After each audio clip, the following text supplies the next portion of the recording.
Hi, this is Corey Johnston, and today's lesson is going to begin in the 26th chapter and the chapter of Galatians, and we're going to try and make it through all the way to the 20th verse of the fourth chapter. But the concept or theme, which is omnipresent throughout the passage we're going to cover, is that of family.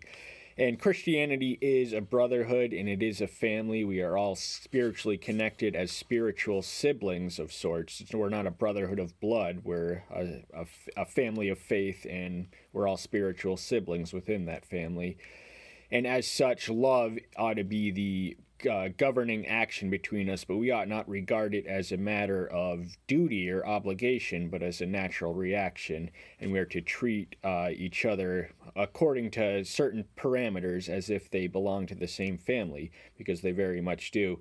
So just to breeze through these verses with the family terminology, we read sons, seed, heir, child, children, son, sons, Abba, father, sons, heir, brothers, and children. And that's through the range of verses we're going to cover today. But we want to bear those in mind and just pay attention to all the terminologies pertaining to family, because that's the theme which Paul is communicating and I'm going to be interpreting.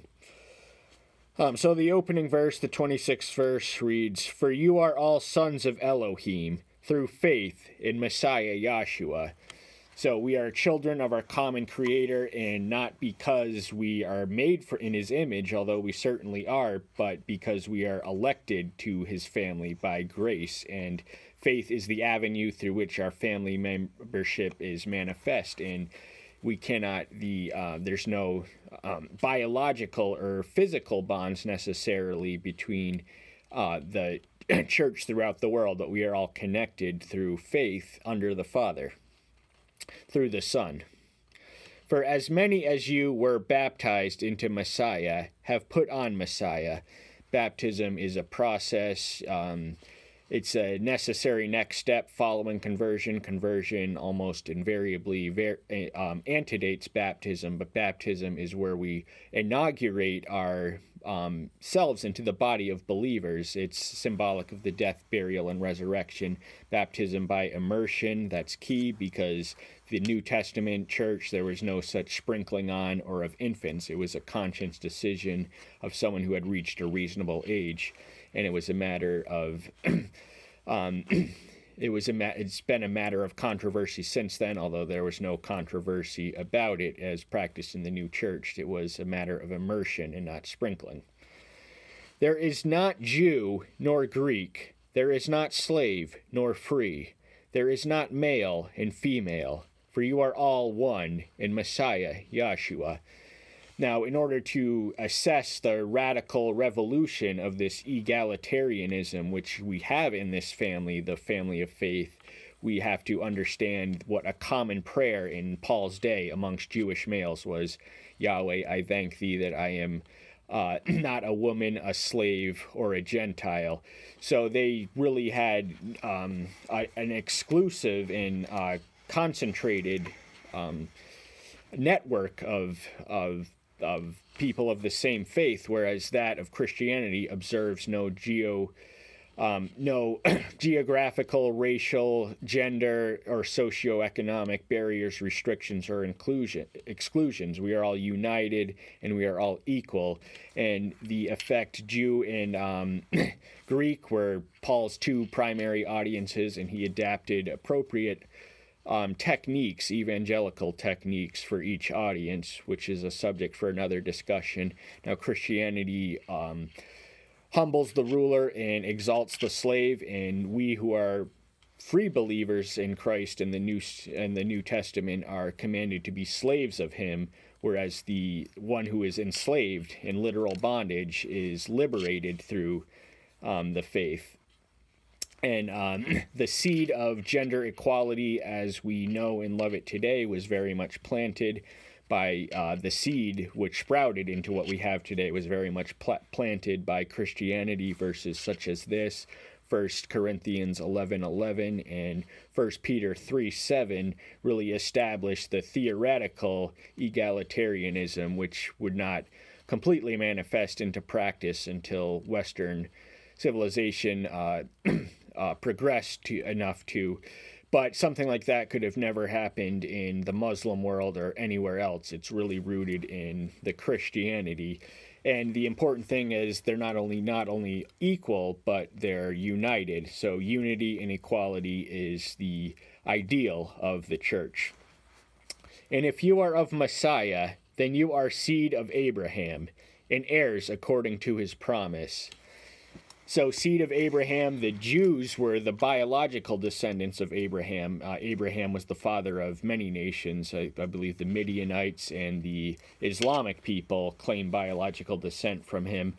But he's establishing that faith is the true heirs of Abraham. And he comments, he references Abraham throughout this passage, and he after in the closing of the 4th chapter, he develops the dichotomy between children of faith, who are spiritual progeny of Isaac, and children of flesh, who are born after the manner in which Ishmael was born. And these are children of their disposition determines your family member.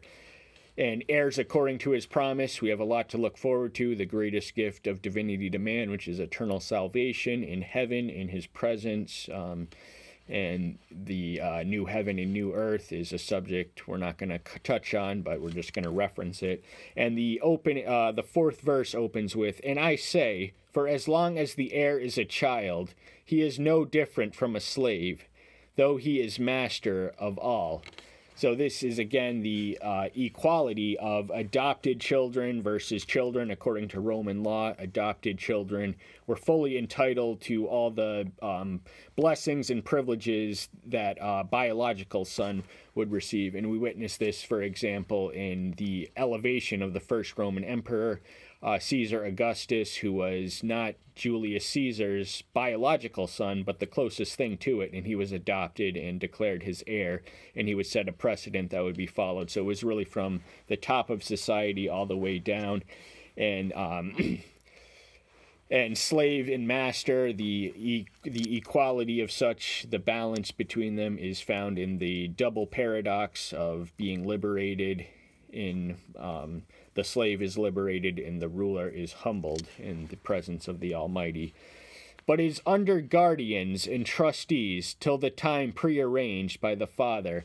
Now, in the 25th verse of the previous chapter, he compares the law to a schoolmaster performing the same function, which was to point and to guide to the fuller revelation.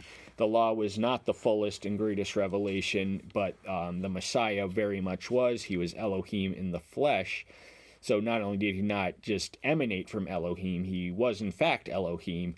And so he's addressing the reverse priorities, which was prevalent amongst Pharisaical Judaism and the Judaizer sect, which he had crept in unaware since his most recent departure. So also, when we were children, were under the elementary matters of the world, being enslaved. So this is a deflation of the Mosaic law, if there ever was. He compares it to a species of slavery and the refuge of spiritually immature people. Now, legalism is a sign of immaturity, in which it's a species whereby we exalt our own righteousness through works rather than accept by faith the alien righteousness which we cannot produce by obedience, even the most rigorous adherence. We all inevitably, invariably, and without fail fall short of that. So it's really elementary matter. That means it's a rudimentary, it's fundamental to the faith, and it's not necessary when carried to the extreme, which some people were in the practice of doing. But when the fullness of time came, Yahweh sent forth his Son, born of a woman, born under Torah. So the arrival of the Messiah was not an accident, but it was an appointment foreordained in the councils of eternity, and it's often been referenced that he came in the meridian of time, according to which it will be another 2,000 years before he returns, his birth occurring 4,000 years after, roughly 4,000 years after the life of Adam. But the important thing is not the precise chronology, but the purpose for which he came. It was all in the same hands of the divine entity from which he came, and which he was. And he was born of a woman. Now the Jews had what is known as the proto-evangelism in Genesis 3:15, whereby the serpent is declared doomed. He's going to strike the heel, but the Savior will crush his head, and it was on the cross that he defeated him. But more to the point, the Jews had no indication that their Messiah was to be the incarnation of divinity himself. They only knew from that verse that he was to be of the woman. In other words, their Savior for sin was not to be of angelic origin, but of descendant of Eve. And he was born under the law, which he fulfilled perfectly and fulfilled. So he renders portions of it no longer necessary. And it was because he was perfectly obedient. He alone was constitutionally capable of being an atoning or substitutionary or vicarious sacrifice that was competent to redeem and save. To redeem those who were under Torah, in order to receive the adoptions as sons. So the reason that he came to the Jews when he did is they had almost displaced Yahweh with the Mosaic law, which was becoming a species of idolatry. And idolatry is inherently self-oriented. It causes man to look away from Yahweh. And so it looks at themselves. It measures progress according to measurable good works or deeds, but something like righteousness cannot be expressed through or accurately assessed through mathematical equation, and in fact it misses the point of righteousness. And adoption as son, that means they were entitled to all the rights and privileges of a biological son. In the Roman world, they were essentially equal through adoption. And because you are sons, Yahweh has sent forth the Spirit of his Son into your hearts, crying, Abba, Father. So because they are sons, that is the reason why they have the longing and inclination and conscious awareness of their divine sonship.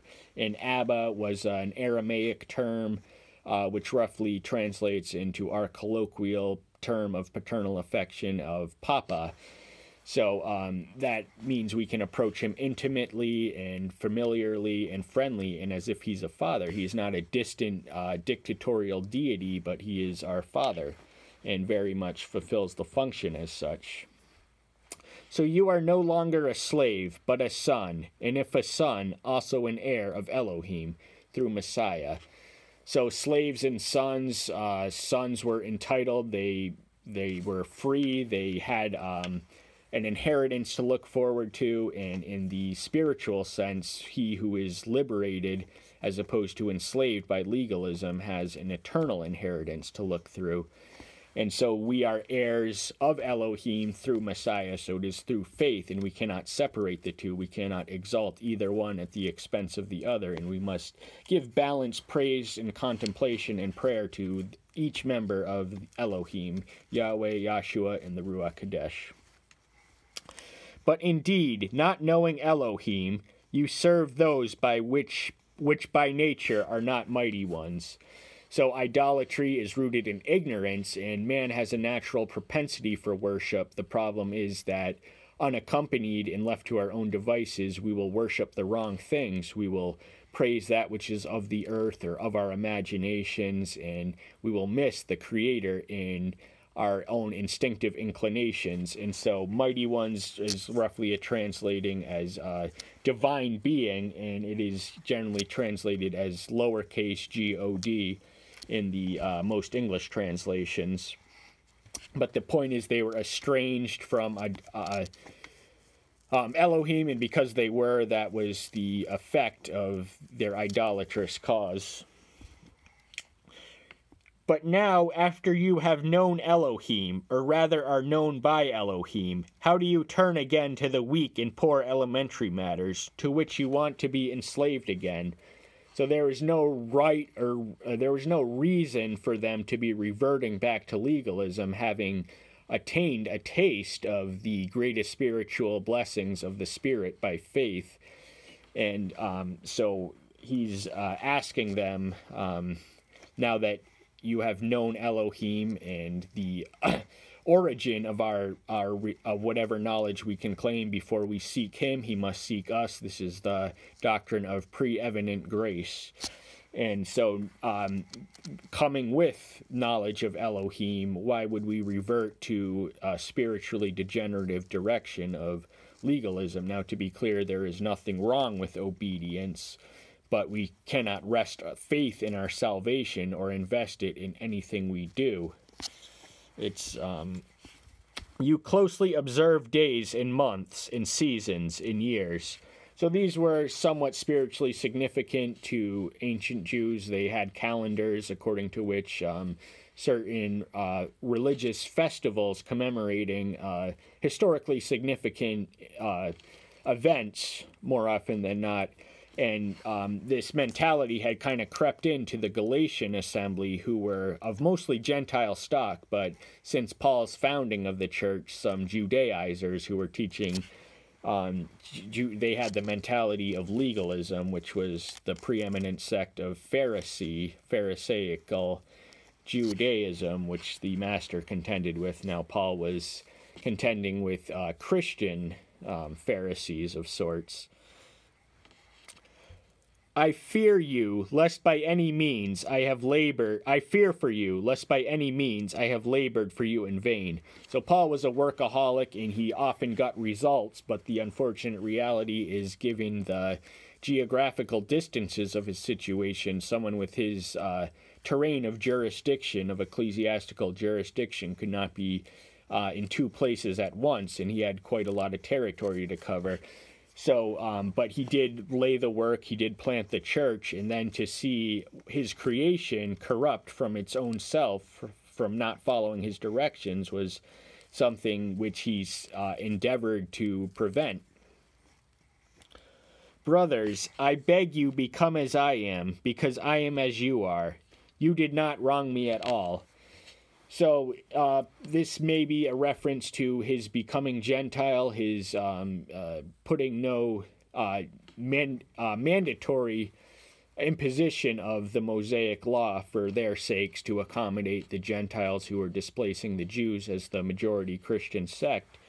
But he's saying that you did not harm me at all, so he's mindful of those and indebted to them for not having injured to him, because Paul did encounter a lot of hostile people who violently rejected him in the course of his mission, so someone who didn't harm him would have stood out and been appreciated. But you know that through weakness of the flesh I brought the good news to you before. So he preaches from a sense of weakness and not of strength. He preaches simplicity, not sophistication. He lays out his formula in 1 Corinthians 1:18. And so the matter of how he brought the good news, now that he brought the good news is all well and good, but what's important to know is for how he brought the good news, and he brought it through weakness of the flesh. Now he wasn't a physically impressive figure, we can infer from that. In my trial, which was in my flesh, you did not despise or reject, but you received me as an angel of Elohim, as Messiah Yahshua. So he, the physical weakness is an unidentified illness of sorts, a trial in the flesh, unnamed. It's ultimately a speculative venture to guess what it is. But the important thing is, even though he was sick and in their midst, they welcomed him as if he was an angel of Elohim, or even the Messiah himself. And in the book of Hebrews, we are reminded that people have entertained angels unaware in letting their home open and showing hospitality to strangers. What then was your blessing? For I bear you witness that if possible, you would have plucked out your own eyes and given them to me.